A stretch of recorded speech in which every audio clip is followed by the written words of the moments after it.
감사합니다. 이 시간 성전에 나와 예배드리시는 모든 성도님들과 또한 가정에서 영상으로 예배를 드린 모든 성도님들에게 하나님의 은혜와 평강이 함께 하시기를 주님의 이름으로 축복합니다. 이 시간 우리 성도님들 간에 또 가정에서 예배드리시는 우리 가족들과 함께 인사를 나눌 텐데요. 우리가 마스크를 쓰고 있어서 큰 소리로 말은 할 수는 없지만 가장 아름다운 미소로 띈 얼굴로 우리 서로를 바라보면서 이렇게 손 하트로다가 주님의 사랑 전하기 원합니다. 주님의 사랑으로 사랑합니다. 서로 바라보시면서 손 하트로 주님의 사랑으로 사랑합니다. 감사합니다. 이렇게 예배를 드리기에도 너무나 어려운 상황과 환경이지만 이럴 때일수록 어디에 있든지 우리 어떤 상황이든지 간에 하나님께 참된 예배자로 서시는 우리 모든 성도님들 되셔서 하나님을 기쁘시게 하고 사람에게 칭찬받는 모든 새안의 가족들 되시기를 주님의 이름으로 축복합니다. 요즘처럼 근심과 두려움이라는 단어가 어울리는 시대도 없을 것입니다. 핸드폰에 문자가 옵니다. 우리 자신에게만 오면 좋겠는데 주변에 같이 있는 이들 모두에게 동시다발적으로 문자가 옵니다. 또 이 문자 소리가 얼마나 동시에 오니까 이 진동과 함께 소리가 나니까 얼마나 큰지 또 사이렌까지 같이 울리죠. 반갑지 않은 문자입니다. 그래도 조금은 그 전보다는 이 문자 울리는 횟수가 좀 줄어든 것 같죠? 이 문자가 이젠 더 이상 안 왔으면 좋겠습니다. 긴급 재난 문자를 통해서 누군가가 확진이 되었다 이런 소식들이 전해집니다. 우리 집 주변에 우리가 사는 곳 거주지 주변에 그런 사람이 있다라는 이야기가 들려오면 더욱더 불안해지고 더욱더 두려워지고 왠지 더 외출을 하면 안 될 것 같은 그런 마음도 우리가 들게 됩니다. 그리고 또 우리 주변에 누군가 안타깝게도 이렇게 확진이 되었다는 소식이 들리면 혹시 우리가 아는 사람은 아닌가, 또 어떻게 된 일인가 궁금하기도 하고 염려도 됩니다. 그도 그럴 것이 현재 우리나라를 비롯한 전 세계가 코로나19 바이러스로 인해 고통당하고 있습니다. 팬데믹이라는 말을 들어보셨습니까? 팬데믹. 이 팬데믹이라는 말의 의미는 세계적으로 유행하는 감염병이라는 말입니다. 우리말로 바꾸면요.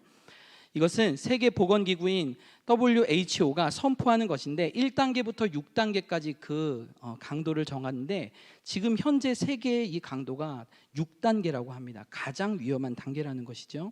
인류 역사상 이 팬데믹은 14세기 중세 유럽을 한번 휩쓸었습니다. 우리가 흔히 패스트라고도 하고 흑사병이라고도 하는 질병입니다. 몸이 새카맣게 변하면서 죽음에 이르는 무서운 질병입니다. 당시에 이 흑사병의 치사율은 몇 프로인지 아십니까? 100%입니다. 걸리면 죽습니다. 당시에 유럽에서만 2,500만 명이 죽었습니다. 2,500명이 아니라 2,500만 명이 죽었습니다. 또 현대에 와서는 이 1918년도에 스페인 독감이라는 것이 유행을 했습니다. 이때도 팬데믹과 같은 현상이죠. 5천만 명이 사망을 했습니다. 그리고 1968년 홍콩 독감이 있었을 때는 무려 100만 명이라는 사람도 사망을 했습니다. 2009년 신종플루도 수많은 사람들이 사망하고 또 고통을 당하였습니다. 이렇게 이번 코로나까지 홍콩 독감과 또 신종플루 그리고 이번 코로나 감염이 세계보건기구인 WHO가 정한 팬데믹 현상입니다. 아주 심각한 상황 가운데 우리 모두가 이 지구가 지금 고통당하고 있는 것을 우리는 보게 됩니다. 이러한 때에 어떠한 사회 현상들이 벌어졌습니까? 일일이 다 설명드리지 않아도 우린 지금까지 두어 달 동안 그 고통을 다 당하고 있습니다. 사회 모든 분야에서 말할 수 없는 고통을 우리가 당하고 있습니다. 더욱이 사람들의 마음속에는 감염에 대한 공포 그리고 죽음에 대한 공포심이 너무나 강하게 들어서 그로 인해 사회적 거리라는 말이 생기게 되면서 사람들을 가까이 하지 않습니다. 왜 그렇습니까? 무엇보다는 내가 먼저 전염을 시킬 수 있는 그런 것도 있겠지만 다른 사람이 전염된 사람이 나에게 왔을 때 내가 전염되지 않을까라고 하는 그런 심리 때문에 사람을 피하는 현상이 벌어지게 됩니다. 우리는 근 2달여 동안 사람을 피하는 현상 가운데 있었습니다. 사랑하는 성도 여러분, 지금 어떤 마음이 드십니까? 사람들을 기피하는 현상 가운데 늘 우리의 마음이 평안합니까? 그렇지 않습니다. 전화를 통해 신방하시는 여전도사님들의 이야기를 들어보니까 많은 성도님들과 많은 분들이 그로 인해서 정말 힘들어하고 있다는 것을 들었습니다. 오늘은 근심과 두려움에 대한 이야기를 하려고 하는데 조금 더 근심과 두려움에 대한 이야기를 하려고 합니다. 사람은 누구나 근심과 두려움을 가지고 살아갑니다. 사람마다 다르긴 하지만 이 두려움을 느끼는 그 무언가가 다 있습니다. 높은 곳에 올라가는 것을 무서워하시는 성도님들 계신가요? 고소공포증이라고 하죠. 조금만 높은 곳에 올라가도 밑에를 바라보지 못하는 그런 공포심을 가지고 계신 분들도 계실 겁니다. 또 어린이들 같은 경우에 어두움을 무서워합니다. 그래서 어두운 골목을 지나간다든지 또 너무 어두운 것을 싫어하는 경우들도 있죠. 또 외로움이라고 하는 두려움도 있습니다. 혼자라고 하는 두려움이죠.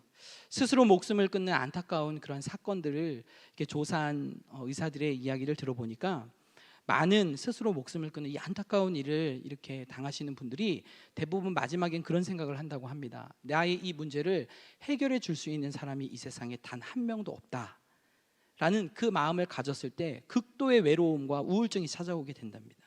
그러면서 세상엔 나 혼자밖에 없어, 이 문제를 난 해결할 수 없어. 그래서 안타까운 그런 결과로 이루어지는 것도 우리가 보게 됩니다. 죄송하지만 어렸을 때 제가 겪은 이야기를 잠시 드리도록 하겠습니다. 제가 8살 때 초등학교 1학년 때 일입니다. 학교를 갔다 학교를 마치고 집에 왔습니다.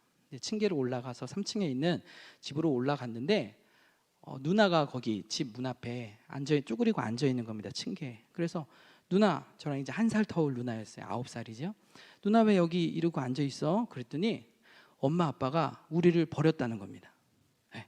엄마 아빠가 우리를 버려서 우리는 이제부터 고아가 됐다라는 겁니다. 그래서 저는 깜짝 놀랐습니다. 처음엔 그게 무슨 의미인지도 모르고 단지 엄마 아빠가 우리를 버렸다는 그 말에 너무 충격을 받아서 어떻게 된 일이냐고 그랬더니 누나가 그러는 겁니다. 학교를 갔다 왔더니 문이 잠겨 있다라는 겁니다. 그게 이유입니다. 네. 그래서 엄마 아빠 어디 간지 모르냐니까 모른답니다.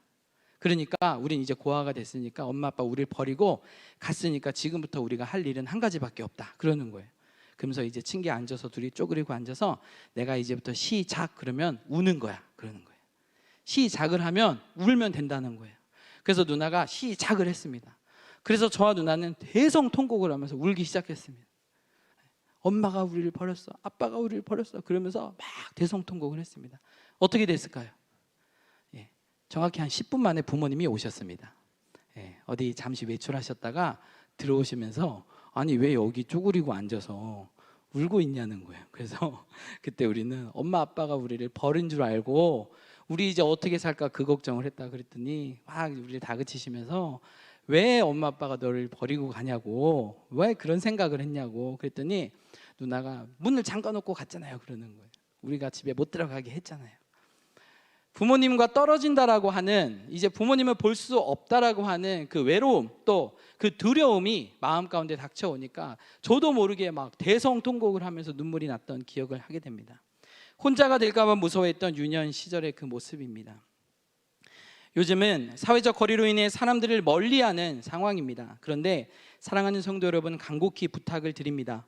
질병이 우리의 마음, 서로를 향한 사랑의 마음을 닫게 하고 또 예수님만의 한 가족인 우리의 사랑을 절대로 끊을 수가 없습니다. 지금의 질병의 확산을 막기 위해 우리는 조심하고 서로를 멀리하고 있지만 우리의 마음까지 그렇게 떨어지고 멀리하면 절대로 안 될 것입니다.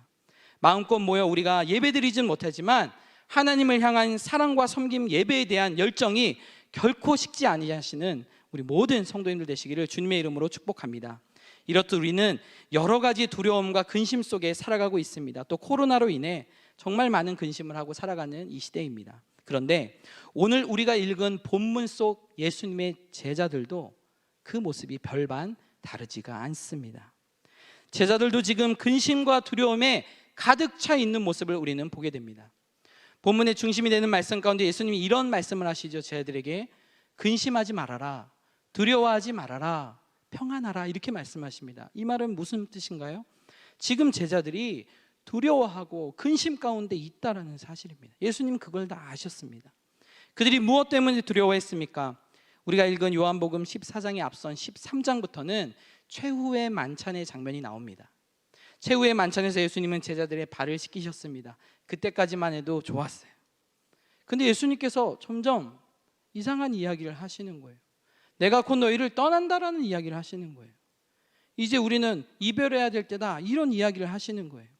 그러자 제자들은 깜짝 놀랐습니다. 그리고 예수님 자꾸 가신다고 합니다. 이상하죠? 지금 유월절을 지키기 위해 예루살렘 성에 어떻게 했습니까? 왔습니다. 왔는데 또 예수님이 어딜 가신다는 겁니다. 도대체 예수님 어디를 가신다는 겁니까? 그 길이 무슨 길입니까? 바로 죽음의 길, 십자가의 길을 예수님께서 가신다라고 말씀하시는 겁니다. 예수님을 3년간 열심히 따랐던 제자들에게는 청천벽력 같은 소식이었습니다. 제자들은 예수님과 3년 동안 정말 좋은 추억들을 쌓아가고 있었습니다. 그들은 신이신 예수님, 하나님이신 예수님을 바라보며 기적을 맛보았습니다. 눈앞에서 펼쳐지는 기적을 눈으로 보고 피부로 만지고 그들은 너무나도 행복했습니다. 그리고 예수님 주변에는 정말 많은 사람들이 따라다녔습니다. 수많은 군중들이 예수님, 예수님을 외치며 그를 따라다녔습니다. 그러자 제자들은 예수님 곁에서 예수님을 수행하며 그들 또한 예수님과 같이 뭔가 인기가 있는 것 같고 예수님의 제자가 된 것에 뿌듯함을 느끼고 있었습니다. 이제 예수님이 우리의 왕이 되시고 이 이스라엘의 예루살렘 왕이 되시고 이스라엘 유대인의 왕이 되실 것을 은근히 마음속에 기대하고 있었습니다. 그런데 예수님이 십자가의 길을 간다고 하시는 것입니다. 그 당시 십자가의 길은 어떤 길인가요? 죽음 중에서도 가장 처참한 죽음입니다. 예수님께서도 유년 시절부터 십자가에 달려 죽는 사람들을 보았을 것입니다. 제자들도 보았을 것입니다.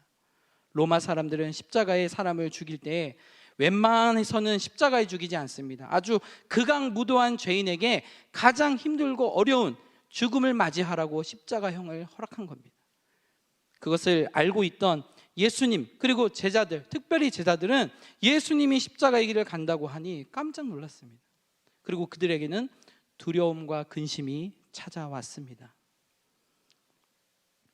오늘 이 본문 속에서 우리는 이 두려움과 근심 가운데 쌓여져 있는 이 제자들이 어떻게 해서 예수님의 말씀을 통해 믿음을 갖고 그것을 극복해 나갈 수 있는지를 우리가 함께 보도록 하겠습니다. 먼저 본문의 말씀을 배경과 내용을 설명해 드리도록 하겠습니다. 25절의 말씀을 함께 읽겠습니다.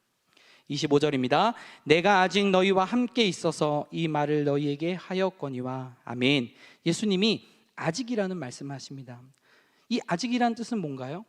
지금은 너희와 함께 있다. 근데 곧 어떻게 된다는 겁니까? 너희와 함께 하지 못한다, 떠난다라는 것입니다.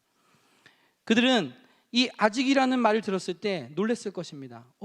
예수님이 곧 우리와 떨어진다고? 그러면서 그들은 근심과 두려움에 쌓이게 되었습니다. 그들은 지금 현실 가운데 예수님이 우리와 함께 있는 것이 좋은데 이게 곧 끝난다라고 하는 그 말에 그들은 충격을 받았습니다. 사랑하는 성도 여러분, 늘 우리는 현재에만 갇혀있는 우리의 모습을 보게 됩니다. 그런데 우리는 이러한 때일수록 우리는 미래를 바라봐야 될 줄로 믿습니다. 저도 맡고 있는 교육기관의 어린이들과 교사분들에게 이런 메시지를 자주 보냅니다. 지금 현재를 바라보지 말고, 지금 이 암울한 현재를 바라보지 말고 우리 함께 모여 예배드릴 그날, 우리 신나게 함께 뛰며 함께 교제할 그날을 바라보며 그날은 반드시 옵니다. 그날을 기대하며 준비하고 기도하고 이럴 때일수록 더욱더 소망을 가집시다라고 그렇게 응원합니다. 사랑하는 성도 여러분, 이렇듯 예수님은 제자들에게 있어서 지금은 함께 있지만 예수님은 곧 떠난다는 말씀을 하시며 제자들은 그 말씀 가운데서 더욱더 근심하게 됩니다. 26절의 말씀을 함께 읽겠습니다. 보혜사 곧 아버지께서 내 이름으로 보내실 성령 그가 너희에게 모든 것을 가르치고 내가 너희에게 말한 모든 것을 생각나게 하리라. 그러면서 바로 예수님께서는 약속을 주십니다. 예수님은 어떤 것을 약속해 주십니까?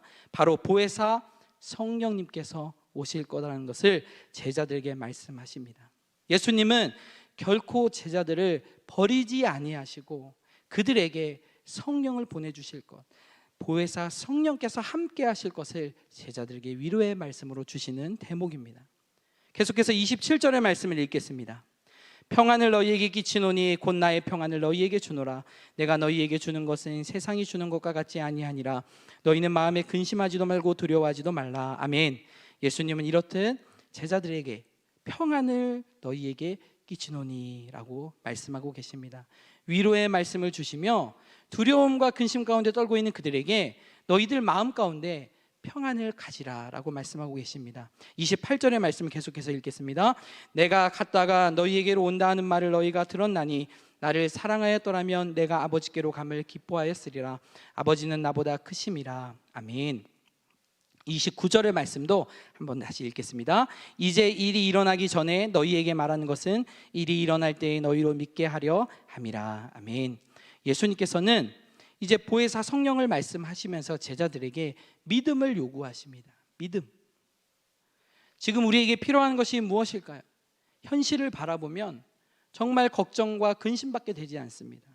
이럴 때일수록 우리의 마음 가운데 가져야 될 것은 큰 믿음인 줄로 믿습니다. 지금 우리의 눈앞에 있는 코로나라고 하는 정말 큰 그 산 때문에 하나님이 보이지 않고, 예배가 보이지 않고, 우리의 행복이 보이지 않고, 소망이 보이지 않는 이때에 우리가 믿음으로 그 산을 옮겨 하나님을 바라볼 수 있는 우리 귀한 성도님들 되시기를 주님의 이름으로 축복합니다. 믿음은 현실을 뛰어넘는 줄로 믿습니다. 또한 30절 말씀을 읽겠습니다. 이후에는 내가 너희와 말을 많이 하지 아니하리니 이 세상의 임금이 오겠음이라. 그러나 그는 내게 관계할 것이 없으니. 아멘. 예수님은 이 세상의 임금이 온다라고 말하는 장면을 통해서 이제 곧 유다가 배신을 하며 로마 병정들이 예수님을 잡으러 온다라는 것을 말하고 있습니다. 그러면서 제자들에게 예수님이 어떻게 말합니까? 이후에는 내가 너희와 말을 많이 하지 아니하리니 라고 말하고 있습니다. 참 이 성경 구절을 읽으면서 지금 우리의 모습과 같지 않나라는 생각을 한번 해보게 됩니다. 우리도 지금 마스크를 다 끼고 있습니다. 그리고 우리 입에서 나오는 말이 다 막혀 있습니다. 또 사람들과 대화하는 것도 막혀 있습니다. 예수님은 그렇듯 너희와 말을 많이 하지 않겠다, 나는 이제 말을 하지 않겠다라고 말은 하시지만, 예수님은 말은 하지 않으셨지만 예수님은 어떻습니까? 예수님은 행동으로 십자가의 길을 걸어가신 줄로 믿습니다. 지금 우리가 마스크로 인해 또 여러 가지 질병으로 인해 닫혀져 있는 우리의 마음으로 인해 가까이 갈 수 없는 현실로 인해 우리가 말은 할 수 없지만 우리가 상대방을 향해 기도할 수 있습니다. 우리가 사랑의 메시지도 보낼 수 있습니다. 보이지 않는 곳에서 행동으로 누군가에게 사랑을 전하고 하나님 앞에 간구할 수 있습니다. 그러한 일들 끊이지 아니하시는 성도님들 되실 줄로 믿습니다. 31절 말씀을 마지막으로 읽겠습니다. 시작. 오직 내가 아버지를 사랑하는 것과 아버지께서 명하신 대로 행하는 것을 세상이 알게 하려 함이로라. 일어나라 여기를 떠나라 하시니라. 아멘. 이렇게 예수님은 마지막 명령을 하시고 이제 예수님은 일어나자라고 말씀을 하십니다. 이러한 본문의 예수님의 고백을 통해서 우리는 근심과 두려움에서 어떻게 믿음으로 승리할 수 있는지를 나누도록 하겠습니다. 함께 따라해 보시기 바랍니다. 첫째로, 성령님의 도우심을 구해야 합니다. 본문 25절과 26절의 말씀을 읽겠습니다. 내가 아직 너희와 함께 있어서 이 말을 너희에게 하였거니와 보혜사 곧 아버지께서 내 이름으로 보내실 성령, 그가 너희에게 모든 것을 가르치고 내가 너희에게 말한 모든 것을 생각나게 하리라. 아멘. 제자들에게 두려움과 근심이 있었던 이유는 무엇입니까? 예수님이 제자들과 늘 함께 있었기 때문에 그들은 항상 능력이 있었고 평안했습니다. 그런데 이제 그 예수님이 떠난다고 하니 예수님이 없는 제자들을 생각해 보니, 자신들을 생각해 보니 너무나 능력이 없고 너무나 할 수 있는 것이 없고 너무나 두려워지는 거였어요. 그들에게는 예수님이 없으면 아무것도 할 수 없다라는 생각이 지배적으로 있었습니다. 그러자 예수님이 죽음이라고 하는 그 길을 가신다고 하니 모든 것이 끝났다라고 생각하게 된 것입니다. 그렇지만 예수님은 제자들에게 어떻게 약속을 하십니까? 따라해 보시기 바랍니다. 보혜사 성령을 약속하십니다. 그렇습니다. 이 보혜사 성령께서는 두 가지 일을 하십니다. 첫째는 가르치시는 일을 하십니다. 성령께서 가르치신다. 가르침이라는 건 무엇인가요? 잘 모르는 것을 가르친다라는 것이죠. 바로 영적인 무지 가운데서 깨어날 수 있는 능력을 주신다라는 것입니다. 요즘 우리 학생들 보면 학교를 가지 않고 있습니다. 우리 어린이부터 우리 청소년 또 대학생들까지도 학교를 가지 않습니다. 제일 걱정하는 것은 그것입니다. 이 학과 과정을 순차적으로 해야 중학교도 가고 고등학교도 가고 대학교도 가야 되는데 이것이 밀린 거예요. 지금 한 달여간 배움이 없었기 때문에 이것을 어떻게 보충을 할까? 선생님들이 그걸 지금 고민하고 있다고 합니다. 도대체 아이들이 이 모르고 있는 이것들을 어떻게 시간을 분배해서 이걸 가르치고 또 이제 시험은 때가 되면 수능 시험도 볼 테고 또 공무원 시험도 볼 텐데 이것들을 어떻게 할까를 걱정하고 있다고 합니다. 성령께서는 모르는 것을 가르치시는 능력을 가지고 계십니다. 사랑하는 성도 여러분, 우리가 신앙생활할 때 모든 것을 다 알고 있습니까? 그것은 교만한 생각입니다. 우리는 늘 우리의 영적인 무지를 하나님 앞에 고백하며 성령님 가르쳐 주시옵소서, 말씀하여 주시옵소서라고 주님께 고백하는 우리 성도님들 되시길 바랍니다. 그리고 성령님께서는 두 번째로 따라해 보시기 바랍니다. 생각나게 하신다. 그렇습니다. 어떤 것을 생각나게 하실까요? 바로 약속의 말씀을 생각나게 하십니다. 이 성령님을 받기 전까지는 제자들은 자꾸만 잊어버립니다. 자꾸만 까먹습니다. 예수님께서 부활하신다고 말씀해 주셨음에도 그들은 그것은 생각하지 않고 현실 앞에 놓인 죽음만을 생각합니다. 성령께서는 약속의 말씀을 생각나게 하시고 다시금 구원의 기쁨을 생각나게 하시고 하나님께서 아직도 우리 성도님들을 사랑하고 계시고 또 다시금 예배는 회복될 것이며 또 경제와 또한 교육과 모든 사회 문화와 이 어려움들이 다 회복하게 하실 것이라는 것을 하나님의 그 약속을 생각나게 하실 줄로 믿습니다. 우리의 삶에 어려움이 닥쳐올 때, 힘들고 눈물 나는 상황에 지금 놓여져 있을 때 누군가 우리에게 위로의 한마디를 건넨다면 얼마나 위로가 되겠습니까? 그렇지만 세상이 주는 것과 같지 않은 성령께서 주시는 그 위로는 말로 할 수 없는 놀라운 은혜인 줄로 믿습니다. 성령님께서 우리 안에 늘 계시며 그 성령님이 늘 우리 마음 가운데 모시고 살아가는 우리에게 하시는 그 말씀 가운데 귀 기울이시는 성도님들 되시기를 주님의 이름으로 축복합니다. 둘째로 따라해 보시기 바랍니다. 예수 그리스도의 능력을 소유하고 살아야 합니다. 본문 27절의 말씀을 함께 읽겠습니다. 평안을 너희에게 끼치노니 곧 나의 평안을 너희에게 주노라. 내가 너희에게 주는 것은 세상이 주는 것과 같지 아니하니라. 너희는 마음에 근심하지도 말고 두려워하지도 말라. 아멘. 예수님께서 이 평안이라는 단어를 꺼내시면서 너희에게 평안을 주노라 라고 말씀하십니다. 그런데 사랑하는 성도님들, 이 표현을 잘 들어보세요. 평안하여라 이렇게 말씀하지 않으십니다. 평안할지어다 이렇게 말씀하시지 않고 그 뒤에 다른 동사를 하나 붙이십니다. 평안을 어떻게 하신다? 주노라 라고 말씀하십니다. 지금 이 평안이 제자들에게는 있습니까? 없습니까? 없습니다. 그들은 평안이 아니라 두려움과 근심이 있습니다. 그런데 예수님께서는 평안을 주겠다. 이 말은 지금 누가 평안하다는 겁니까? 예수님께서 지금 평안하시다는 겁니다. 예수님의 평안을 너희 제자들에게 주시겠다는 겁니다. 그런데 성도님들, 지금 예수님이 평안할 때입니까? 아니죠. 예수님이 어떻게 평안하겠습니까? 예수님은 이제 곧 병정들에게 잡혀가고 제자에게 배신당하고 병정들에게 잡혀가고 곧 수제자라고 하는 자도 욕을 하면서 예수님을 배반하고 그 뒤에 예수님에게 주어지는 이 형벌이 얼마나 무섭습니까? 수없이 많은 고통을 당합니다. 육체적 고통을 당합니다. 또 예수님의 십자가형을 바라보며 욕하는 이들이 있습니다. 정신적 고통을 당하십니다. 인간이 받을 수 있는 모든 고통을 다 당하셔야 되는 이 목전 앞에서 어떻게 예수님이 평안할 수 있겠습니까? 절대로 예수님 평안할 수가 없죠.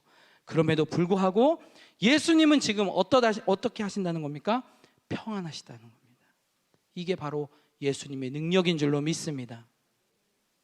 예수님은 그 평안을 제자들에게 준다라고 말씀하십니다. 그러면서 예수님께서는 이 평안에 대해 설명하십니다. 이 평안은 세상이 주는 것과 같지 않다라는 것입니다. 요즘에 이렇게 시에서 어느 정도 이렇게 경제적인 지원을 해준다는 이야기를 우리가 듣게 됩니다. 그런 뉴스나 또 문자나 이런 거 들을 때마다 아주 큰 돈은 아니지만 그래도 얼마의 이런 경제적인 도움을 받는다는 것에 얼마나 뿌듯합니까? 그렇죠? 그리고 이왕이면 조금 더 주면 좋겠다라는 마음도 갖게 됩니다. 너무나 지금이 힘들고 어려운 때이기 때문에 이렇게 세상에서도 제공하여 주는 것들을 우리가 받기를 원하는 마음을 갖고 있습니다. 그런데 예수님께서는 세상이 주는 것과 같지 않다, 비교할 수 없다는 겁니다. 예수님께서 주시는 평안은 세상이 주는 평안과 비교할 수 없는 평안을 주신다라는 것입니다. 예수님이 주는 평안은 어떤 평안입니까? 죽음을 뛰어넘는, 죽음을 뛰어넘는, 모든 근심과 두려움을 뛰어넘는 평안인 줄로 믿습니다. 사랑하는 성도 여러분, 예수님께 구하시기 바랍니다. 성령님께 구하시기 바랍니다. 하나님, 지금 너무나 힘이 듭니다. 나에겐 도움이 필요합니다. 경제적으로도 힘들고, 또 육신적으로도 힘들고, 정서적으로도 너무나 힘들고, 또 마음껏 하나님을 예배할 수 없는 이런 또한 현실에서도 너무나 힘들고, 여러 가지 힘든 어려운 상황 가운데서 나를 도우소서, 내 마음에 평안을 주시고 나의 삶에 평안을 허락하여 주시옵소서라고 기도할 수 있는 성도님들 되시기를 주님의 이름으로 축복합니다. 마지막으로 세 번째입니다. 함께 따라해 보시기 바랍니다. 하나님을 사랑하는 일에 최선을 다해야 합니다. 예, 우리 주먹 한번 이렇게 쥐시고요. 예, 뭐 이렇게 데모 같은 거 할 때 주먹 쥐고 이렇게 하잖아요. 예, 목숨을 거는 어떤 그런 그런 것처럼 우리가 이 마지막 세 번째 이야기는 주먹을 치고 한번 다시 하겠습니다.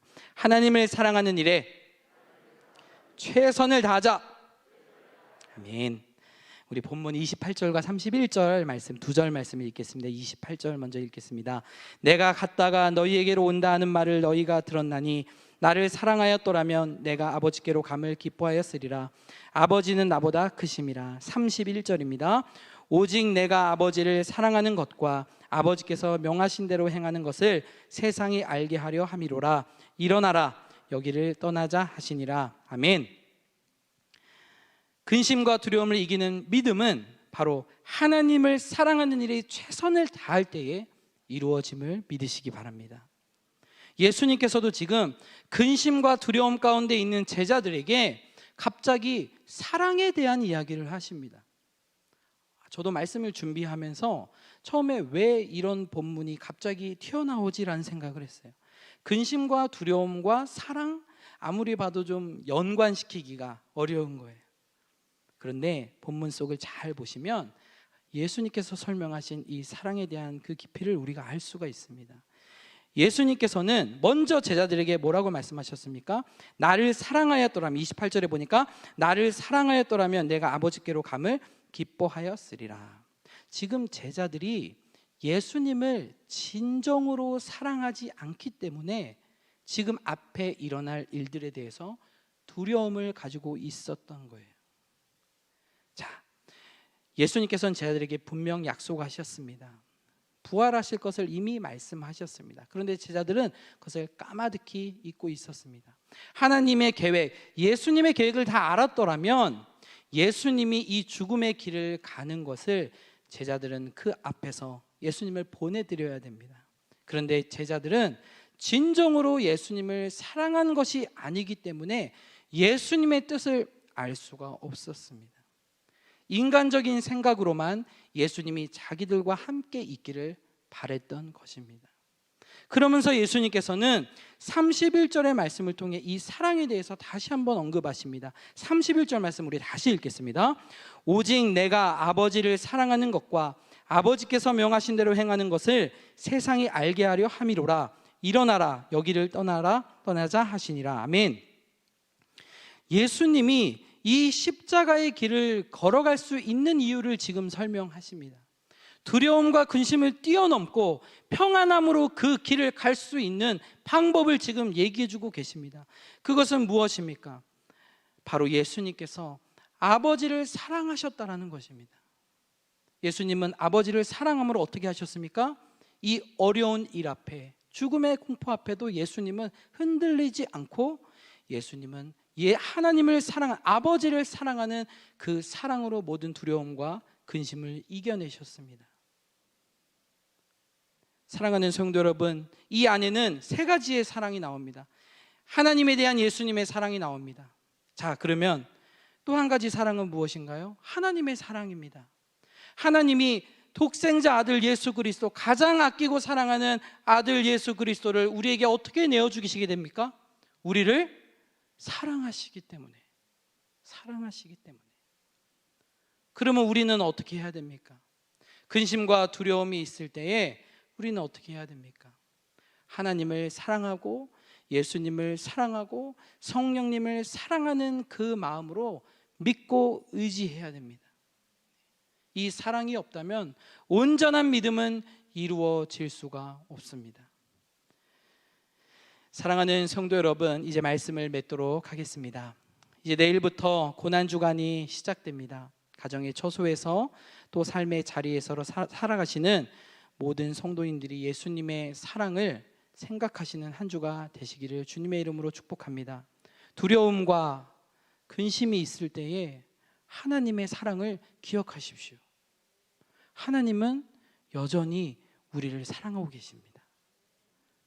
예수님은 여전히 지금도 우리를 중보하시며 일하고 계십니다.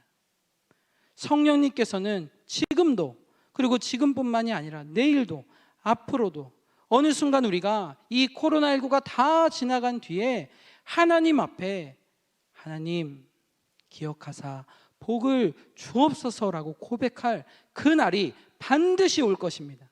하나님을 사랑하고 기도하고 하나님을 의지하는 자, 예수님을 의지하는 자에게 주실 그 축복을 우리가 기대하며 이 어려움과 환난 가운데서도 근심과 두려움을 벗어버리고 하나님을 온전히 신뢰하고 사랑함으로 그 두려움과 근심을 이기시는 우리 모든 세안의 성도님 되시기를 주님의 이름으로 축복합니다.